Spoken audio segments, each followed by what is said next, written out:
vous emmener à nous fortifier. Je vais d'abord que nous puissions parler sur les découragements. Écoutez, il y a beaucoup de destinées qui sont mortes parce que les hommes se sont découragés. Alléluia. Il y a beaucoup de destinées comme ça qui ont arrêté, qui se sont arrêtées parce que les hommes se sont découragés. Il m'est arrivé une fois. Vous savez, lorsque vous êtes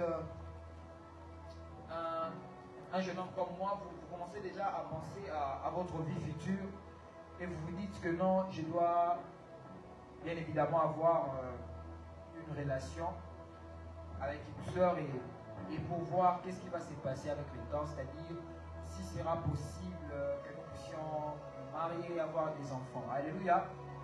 Je suis sûr que tout jeune a déjà eu une fois cette idée en tête. Et moi, il m'était arrivé une fois de me mettre avec une soeur et, homme de Dieu, la particularité avec cette relation, c'est que c'était pour moi, en tout cas jusqu'à ce jour, une relation où Dieu m'a beaucoup parlé. Vous savez que dans la prière, et tu pries, tu entends Dieu te dire, c'est la bonne personne. Et quand bien même tu te dis que bon, c'est peut-être mes pensées, c'est peut-être moi qui pense, vous allez dans un programme de prière, un homme de Dieu vient pour vous dire que vous deux là, vous allez vous marier. Mais quelques années après, cette relation, on a eu des milliers et des milliers de prophéties, des centaines de prophéties. Où on a vu même des gens venir comme ça. Je me souviens, nous étions dans une réunion de prière et un homme de Dieu a dit à la sœur, il a dit, je suis en train de te voir ramener une lumière au Bagourou. Oh, moi je suis du Bagourou. Mais imaginez un peu la joie que j'avais, on me prophétise sur mon mariage comme ça. Mais quelques temps après, cette relation s'était arrêtée.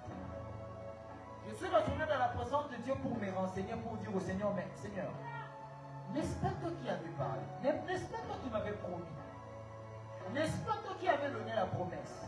N'est-ce pas toi qui m'avais dit telle ou telle chose? Le Seigneur me répondra plus tard par une prédication d'un homme de Dieu pour dire que Dieu a un plan pour tout le monde. Je tiens à te dire ou à t'informer, toi qui es en ligne, Dieu a un plan pour toi. Je ne dis pas amen. Même toi qui es ici, Dieu a un plan pour toi. Mais surtout dans le domaine des relations, les plans de Dieu s'accomplissent lorsque les deux personnes sont d'accord. Je reprends. Dieu peut avoir un plan pour votre relation. Dieu peut avoir un plan pour deux personnes qui ont décidé de se lier, que ce soit en amour ou en amitié. Mais ce plan va se concrétiser que dans la mesure où les deux personnes se décident de rester ensemble. Parce que vous devez savoir